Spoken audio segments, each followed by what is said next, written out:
This is a special edition of 17 News, the debate for the 21st Congressional District between TJ Cox and David Valadao. Your moderators, Jim Scott and Alexandre Balakian. And good evening to you. Good to have you with us tonight for this 1-hour live debate featuring the two candidates for California's 21st Congressional District, Democratic incumbent Congressman TJ Cox and his Republican challenger and former Congressman David Valadao. And Jim, we're going to take a look at the map here. The 21st District, it encompasses Kings County and portions of Fresno, Tulare and Kern counties, including the communities of McFarland, Delano, and portions of Bakersfield. The 21st District is over 70% Hispanic, but many Hispanics in this district have voted Republican in the past. Worth noting here that in 2018, TJ Cox beat David Valadao in a very close matchup, the last congressional race in the entire country, by 862 votes. Agriculture, land use, and immigration are priority issues in the 21st District. All right, Alexandre, well, let's meet the candidates. TJ Cox is the Democratic incumbent, as I said, coming off his first term in office. Congressman Cox is a licensed engineer and small businessman and resides in Fresno. He's 57 years old, married with 4 children. Congressman Cox holds a Bachelor of Science degree in Chemical Engineering from the University of Nevada, Reno, and a Master's in Business from Southern Methodist University. He's currently sitting on 2 subcommittees for the House Committee on Agriculture and 2 more on the House Committee on Natural Resources. David Valadao was born and raised in Hanford. He's 43 years old, married with 3 children. He's a graduate of Hanford High School and later attended the College of Sequoias. Mr. Valadao was elected to serve in California's 30th Assembly District in 2010, and he represented the state's 21st Congressional District from 2013 to 2019. During his tenure, Mr. Valadao served on the influential House Appropriations Committee. Congressman Cox and David Valadao, thank you for both being here. Our candidates are going to take a minute now for their opening statements. Now, by virtue of a coin toss that we had just moments ago, Congressman Cox, you will be first for your opening statement. You have 1 minute, please. Well, thank you so much, Alexandre and Jim, for having us tonight. And thank you, everybody that's tuning in from home. And I very much look forward to the time that, once again, we can all meet together face to face. But before I start, I do want to give a special shout out and thank you to all the frontline workers and the firefighters who are giving us and protecting us at this time. We're behind you 100%. When I came last year or 2 years ago and asked you to send me to Congress, I said, if you send me to Congress, you're going to get real results, not excuses. And I can tell you, we've delivered. And going forward, tonight, I very much look forward to explaining how we're going to defeat this virus, how we're going to rebuild our economy, how we're going to expand health care for so many of our citizens, and how to provide economic opportunity for all. So very much looking forward to our conversation. And so once again, thank you for joining us. Thank you, Congressman. Mr. Valadao, you got 1 minute, please. Thank you. Well, first off, thank you, Jim and Alexandre, for the opportunity, and thank you all for tuning in today and watching. It's a very important debate for one of the most watched seats in the whole country. A little bit about my background. Son of immigrants. I grew up in an normal immigrant household here in the Central Valley, where I continued worked with my parents on their farm and spent a lot of time even translating for them on everyday activities. Served in Congress after I served a little bit of time in the state legislature, served on the House Appropriations Committee, worked on a lot of really important issues while I was there, focused on things like water, immigration, healthcare policy, and every issue that potentially could affect us here in the Central Valley. Being on appropriations allowed me to do quite a bit for the Central Valley. For all the Spanish-speaking people, para la gente toda que habla español, yo pedí una oportunidad para hablar con nosotros en español, mas el congresista no dejó tener esta oportunidad. So, para toda la gente, yo quiero decir que yo estoy apoyando para ti también. So, gracias por teniendo la oportunidad para hablar hoy. All right, gentlemen. Let's get to our questions here. Attack ads have dominated this race as they did back in 2018. We want to start by giving you a chance to respond to and substantiate some of the claims that you have made about each other during this campaign. Congressman, let me start with you, sir. One of Mr. Valadao's ads calls you a tax cheat, asserting that 13 different tax liens were levied against you for some $400,000 in unpaid taxes. Another ad claims that you owed the IRS $145,000. Congressman Cox, what is your response to the assertions made in those two ads, sir? Well, Jim, you know, and everyone knows, it's the same old tired games that Republicans have to play because they don't have a record to run on. We all know I have zero tax liability. Mr. Valadao and his team have spent millions of dollars trying to create this lie because they don't have a record to run on. He didn't deliver any water, did nothing on immigration, right? He voted with Donald Trump 99% of the time to do what? Cut our Social Security, turn Medicare into a voucher program, provide tax cuts to billionaires, but no real results to show for it. The reason why I'm sitting here as a congressman and he's sitting here because he got beat 2 years ago is because he never delivered for the district. He doesn't have a record to run on. So they have to create this disinformation campaign, this campaign that's just based on deceit and lies and falsehoods. And frankly, it's pretty pathetic. All right, Mr. Valadao, the congressman essentially said your ad was lying. You have 30 seconds to rebut, sir. So literally saying that every single news agency that reported on the facts, all the research that was done, investigations by the city auditor at the city of Fresno. I mean, it is a nonstop list of things. Every single email that goes out from some of the political groups out there has item after item with backed up information of every single time that he has been dishonest with ethics committees, with his fellow members of Congress, with the American people. Hell, even with reporters who are asking him questions on the legitimacy of some of the things that they've found to be lies. And sadly, that's just the direction he wants to go now. All right, let's get to the next question. Mr. Valadao, this one for you first. In an ad supported by TJ Cox, it says you failed to protect your employees at a dairy farm, your dairy farm. It cites an incident where one of your employees lost part of his arm in an accident on your farm back in 2016. What happened there, and was it your fault? So, the one thing that we have to remember is when you're a member of Congress, you have to recuse yourself from your business at home. And I did what I was supposed to do. First, I reported everything that I was supposed to on my ethics form so everyone knew exactly what I owned and what I was a part of. Second, I recused myself, which is something that you're supposed to do as well. So you have no day-to-day operational control of those businesses as you serve as a member of Congress. So with that employee, it was a tragic accident, and we are truly sorry for what happened to that gentleman. But as a member of Congress, I legally had no right to be there running that business and being a part of the day-to-day operations. I followed the rules the way I was supposed to. And that's something that my opponent has not been able to do. He has not been able to separate himself. Hell, he hasn't even disclosed the majority of his businesses and those interests in the whole process. So following the rules, yes, I did what I was supposed to do, and it was a tragic accident, and sadly, someone was hurt. Congressman, your rebuttal on that is he says that it wasn't his fault as he recused himself from his business at that time. Well, the first thing that Mr. Valadao did when he got to Congress is he went out and got a loan. $6 million or $8 million that he comes out and defaults on, then leaves the taxpayers with the bill. If you weren't supposed to be doing anything when you were in Congress, why did you go out and get these loans that you defaulted on? Why did you short your employees after signing an agreement that you would pay for them? You walked away from that. And then an employee loses an arm because the jury found it was their dairy's fault because you guys didn't install the proper safety protocols, and now you're walking away from that guy too. It's just like you and Donald Trump. It's never your fault. It's not my responsibility. It's somebody else's. Always excuses. That's why people booted you in 2018. They're tired of the excuses. All right, Congressman, we're going to move on. And this question coming to you, another attack ad airing this month. It states that you put profits over people. It says you chose a business partner while you owned a nursing home that was charged with elderly abuse. And one of your nursing homes was cited 30 times. How do you explain that? Washington politics, again, complete fabrication of what happened there at all. That nursing home was rated as the top nursing home in America, rated amongst the top. This spurious attack, another falsehood. Because the other side can't say what they've done. They can't say that they actually delivered on immigration. They can't defend the record to try to privatize Social Security and this cockamamie scheme to turn Medicare into a voucher program. He can't stand by and explain why he stands by a man that calls our Mexican immigrants rapists and murderers, and he says, yeah, that's the guy I'm going to support.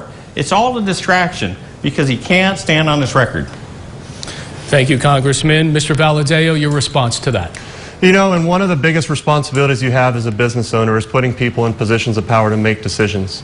The lady that you specifically mentioned actually was banned from having any sort of leadership role in multiple states because of literally taping the mouths of children. Children. Think about your own children. Someone taped their mouths and you put that position in charge of senior citizens. So the relatives of those people had to know that when that gentleman lost his eye in one of your facilities, or that lady had tied up those children and taped their mouths, that was someone that you put in a position of power to take care of someone's relatives.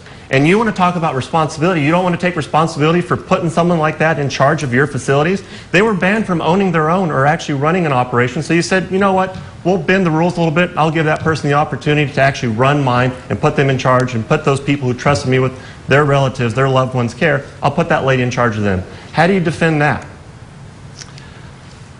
Just like Donald Trump, it's the Donald and David show, right? Distraction. It's not my responsibility. I can tell you, between the two of us, I mean, there's a half a dozen bankruptcies between you and Donald. You're the only ones that have shorted their employees. Between you and Donald, the Donald and David show want to cut Social Security, privatize it. You and Donald Trump want to turn Medicare into a voucher program. You and Donald Trump don't want to do anything. You and Donald Trump keep on trying to take away health care from 20 million Americans plus 60,000 constituents here in the Valley. How do you defend that? How is that working for anybody but Donald Trump and your corporate interests? All right, gentlemen, we're going to get to some of those questions about health care and so forth a bit later in this debate. We would ask you to please stay on point here as we move through our questions. Mr. Valadao, TJ Cox says you are President Trump's yes man, voting with him 99% of the time during the first 2 years of the Trump administration. This is a criticism of you we heard back in 2018. Mr. Valadao, your ads say that's not the case. Would you explain, please, sir? So the reality is that's another lie that's being spun around, and it's the same lie that they used 2 years ago, and it's the same lie they're using in districts all across the country. It's not even a good one, because the reality is, as was even brought up in the debate 2 years ago, it's not a legitimate deal because they literally took a small amount of votes and compared that to a whole congressional record and said, well, this is how he votes because of these 30 compared to the thousands. It's not an accurate representation. Again, it's the same old thing when it comes to TJ Cox. He lies, he distorts the truth, and he spins things that aren't actually true. And so the situation is yes, I disagree with the president on lots of issues. I got criticized for that from my own party.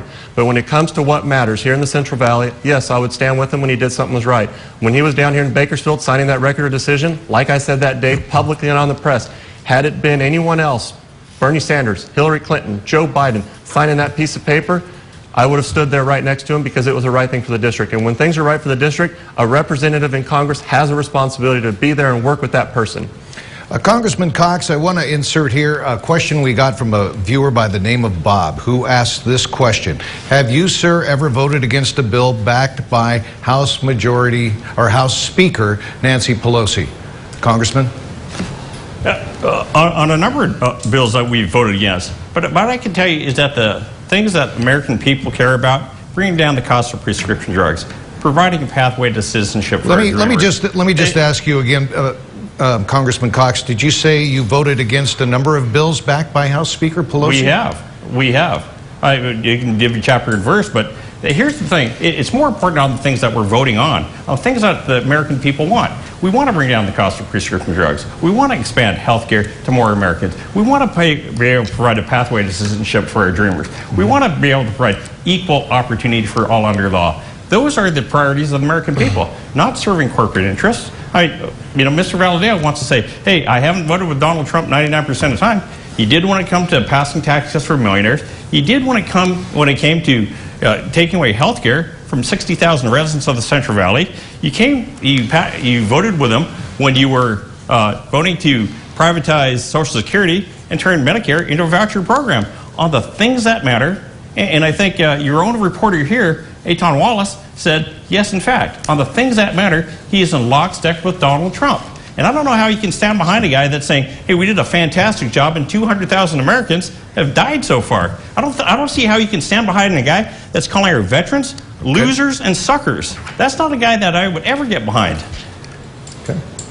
All right, Mr. Congressman Cox, I want to come back to you now, and then Mr. Valadao. I should get a rebuttal on that one. The screen even says it. All right, Mr. Valadao, go ahead. So that was another total lie. I mean, there's no other way to say it. When we did our research, yes, I know that he uses that 99%, which is, again, a small percentage of votes when you compare it to a whole entire record. But there is actually online with lots of backup that he votes 100% with Nancy Pelosi. So that question from Bob was a legitimate question with a legitimate answer, with an honest answer. He's not capable of giving. He literally has voted 100% of the time. It's on the record. It's official. There's no other way around it, and you can't deny it. All right, let's move on. Mr. Cox, your campaign manager just a couple of weeks ago, Amanda Sands, admitted to posting a fake retweet by Mr. Valadao of President Trump's tweet that said, quote, "California is going to hell, vote for Trump." Did she do that with your blessing, sir, and did she cross the line? No. You know, we know, and it was obvious that that was a joke, all right? A joke to her little group of friends, because she was just getting back on the point that Mr. Valadao votes with Donald Trump 99% of the time. And please, the other side, spare me the crocodile tears about and the victimization and playing the victim. When you've based your entire campaign on a smear campaign, on a bunch of lies, because you don't have the record to stand on. You can't say that you actually delivered anything for our dreamers. You can't say that you did anything with respect to water in the 6 years you've been there. You know, the fact is that in my first year, in my first term, I've introduced more bills in those first 2 years than you did in 6 years. I mean, you don't have a record to stand on, and so it's all these distortions, and it's all these distractions. Well, people are tired of that. They're looking for real results, which we've delivered. Congressman, so you're saying she didn't cross the line? It was a joke. Okay, Mr. Valadao, your response to... Oh, it absolutely crossed the line. When voters at home are sick and tired of all the negative campaigns and all the nastiness out there, they at least expect their electeds to hold their staff accountable when they're being dishonest. But leadership starts at the top with this one, and sadly, he has been dishonest through his whole career. I mean, hell, he just quoted the fact that he thinks he's done more in 2 years than I did in 6 years. He can't even get a bill out of his own committee. Think about that. You sit on a committee that's supposed to help us with water. You've introduced bills. You love to brag about introducing bills, but show us where you've actually moved one out of committee and forward. So yeah, I think it's very important. I think it's important the American people know that when something is put out by your campaign, that you're going to hold your staff accountable and even yourself accountable for doing what's right and being honest. When you deceive and you lie and continue to distort the truth, people get sick and tired of it. That is why every single reporter has called you out on it. People have run stories on it. You've been attacked on social media over it. And you know what the interesting thing is? The post is still there. You've never asked that person to bring that, what you call a joke, down. If you think lying is a joke, I'm sorry, but that's just wrong. Well, you should know a lot about lying, because that's all your campaign is based on. A lie's about me. You've been doing it for 4 years now. You tried to do that 2 years ago. You should understand that people are tired of it. They want to hear about what you've done. They want to hear about the $700 million that I passed, out of committee, right, to bring water infrastructure to the Central Valley. The most amount in 50 years. They want to hear about the bills that I've introduced to be able to bring down the cost of prescription drugs. They want to hear about the bills that I've introduced to be able to provide asthma patients with cheap inhalers. They want to know about the valley fever bills that I've introduced to be able to provide telehealth to all of our residents. They've got a track. They want to know about the track record of success that I've had in my first 2 years compared to what you didn't get done in 6. All right. Gentlemen, we do want to get to the issues, but you've given us a lot to work with here in this election campaign with your attack ads, and I've got to pursue a couple more questions here. Mr. Valadao, one of your political ads says T.J. Cox is considered the most corrupt member of Congress. Considered by whom, Mr. Valadao? Pretty much anyone that pays attention. Did you? I mean, when you have 3 ethics complaints filed against you your first year, when you're caught lying to reporters about your investments in mines, when you're caught not filling out your disclosure forms properly and having to come back and retract, I mean, where do you draw the line? At what point? What member of Congress has more ethics complaints? I mean, I'm pretty sure if there's a spot in the Guinness Book of World Records for most ethics complaints in your first term, he's probably won that spot and he's in a book somewhere for it. Congressman Cox, rebuttal. Same tired Washington games. Ethics complaints by right-wing groups that are looking to attack me. All right? The one thing that you're never going to hear out of David Valadao is his record of accomplishment. what he actually got done in 6 years.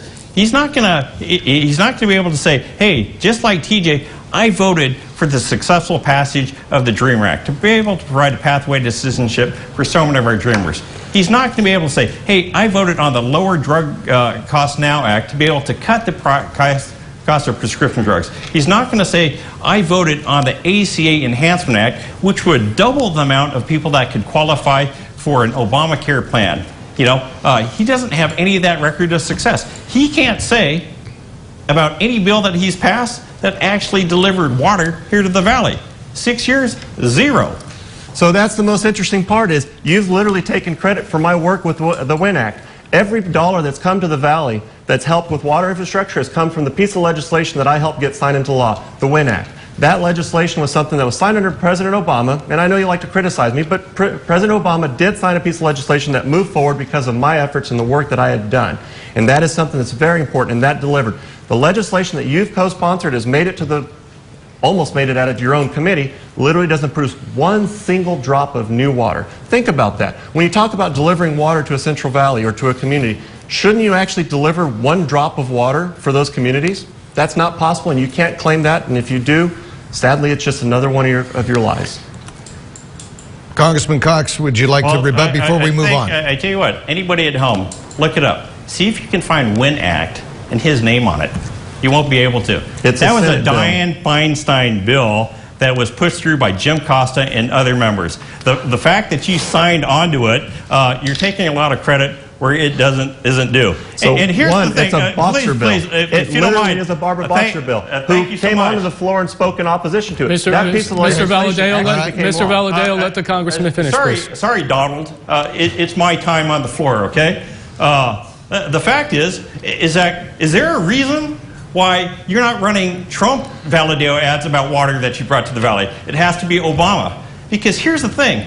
In the time that your party had control of the House, the Senate, and the White House, you got 0 water bills passed. I mean, the viewers want to know about that. I'd love to hear about that. And I'd love to hear another excuse. Mr. Valadao, you got 15 seconds. The WIN Act was signed into law and it delivered water. The Trump administration did come to the Central Valley, delivered with a record of decision, and sadly, when the biological opinions were there to help us, and your party, your governor, Governor Gavin Newsom, stepped up and sued before the president was on that plane, you did absolutely nothing and continue to do absolutely nothing. And that's literally the only thing that we've had in 40 years that will help us deliver water. And when did you step up and fight your own party and do something right for us? That was your best opportunity and you failed. Gentlemen, let's move on real quick here before we get to our first break. Ballot harvesting. Another war of words between both parties on this one, specifically in the state of California. Legitimized ballot harvesting after the 2016 election was used in 2018. Mr. Valadao, this starts with you. You lost the last election to Congressman Cox here, at the time candidate Cox, by 862 votes. You said you lost the election because of ballot harvesting. If you lose the election again by the same amount of votes, would you ask for a recount or take it to the courts, or will you accept the outcome? No, and I never said it was because of ballot harvesting. Obviously, ballot harvesting played a role in it, but there was a lot going on. Obviously, presidents have trouble in their first midterms, and this was one of those situations. But no, I never said it was just because of ballot harvesting. But do you just think like it played in the last cycle, when the ballots were counted, I did what I was supposed to do. I did the honorable thing. Did it play a role? Yes, it played a role. Okay, so will you accept the outcome if it's close this time? Yes, I did last time. I've proven that we go through the process of counting ballots, we make sure that they're fair, and we make sure the process is played out the way it's supposed to, and I will be there for it. Is your staff actively ballot harvesting? My staff is personally not, no. Congressman Cox, your rebuttal to that, if it is close and you are on the losing end this time with hundreds of votes deciding it, will you accept the outcome, knowing that you have been outspoken about ballot harvesting and what the California Republican Party has been doing? Well, thanks. If there's one thing that my election proved, is that every vote needs to be counted. And that the vote and the election is not over until every vote is. And it's how important that vote is. You know, that vote and that ballot is your right that protects all of your other rights. And so it's important, whether or not you're voting for me or my opponent, to get out there and vote. And frankly, no, I've heard it all over Washington. We won because of ballot harvesting. The fact of the matter is, we won that last election because we outworked and we out-hustled my opponent. And that's what I've been able to do in Congress. As I said, I've introduced 26 bills in my first term. He introduced 22 over 3 terms, over 6 years. I've heard the voters out there, what they needed, what they care about, and I've gone out and gotten to work, and very much looking forward to doing that over the next 2 years. All right, will you accept the outcome, though? Absolutely. Okay. All right, gentlemen, we're going to move on to the issues now. I've got time for one question before we get to the break here. If elected, will you support the continuation of building a wall along the southern border? Congressman Cox, you first. Please, sir. Well, we all know what we need to do with respect to immigration. What about the wall, sir? Well, I'll get to that, Jim. We need to make sure that whoever is here legally. We need a system that makes sure that we can meet our workforce needs. We need to be able to make sure that we've got a system in place that's not going to separate families, and certainly not one that ends up with kids in cages. We just heard today that there's 535 kids who they can't find their parents to. All right? We know what we need. A wall is merely to address a symptom of not having comprehensive immigration in place. If we get that, and we know that we can get that with the Biden-Harris administration, that'll obviate the need for that border wall, because we will have a system in place that actually works. So I take that as a no on the border wall, sir? Jim, is that the question about a border wall is what I'm saying is that if you have comprehensive immigration in place, we don't need a border wall. You know, we don't need a border wall right now with Canada, right? The reason why we have one with Mexico is because we don't have an immigration system that works, and we need to get there. All right, fair enough, sir. Mr. Valadao, will you support the continuation of building a wall along America's southern border? So, as a member of Congress, I had the joy of being someone that was one of the first members of Congress who was supportive of comprehensive immigration reform, and one of the few Republicans to sign on to a discharge petition, took on my own party to make sure I fought for what was right for the Central Valley. I also was one of the few Republicans to sign on the DREAM Act. So I've been very public of my support of immigration reform, and that includes all aspects of it. That includes securing our border. And there are areas where the barrier makes sense, and there are areas that are not. We have to make sure that we focus on getting the job done. And sadly, this is something that's been going on for generations. And what we see with immigration reform, it started generations ago, and where we are today, even under President Obama, when he had the whole House and the Senate, he wasn't able to deliver on this bill and on immigration reform, and we're still struggling with that piece of legislation. The House has moved a bill off the House floor, but again, they can't get anything done because they don't know how to work across the aisle. They spent more time in being partisan than actually working across the aisle to get things done. And we have to have people like myself who are endorsed by groups like the Fresno Bee, specifically on issues like immigration, because of my bipartisan work and willingness to take on my own party leadership to deliver for the Central Valley. Let me see if I can. Was that a yay or a nay on the border wall, sir? So, yes, I have been supportive of infrastructure along the border. If that means a wall between certain communities where it makes the most sense, and we need to do it, yes. In other areas, it's obviously a waste of taxpayer dollars, and we do it where it makes sense. All right, gentlemen, thank you for your time here in our first big block of issues. We're going to get to some more as you're watching a live debate here on your local election headquarters. A lot to come. Stay with us.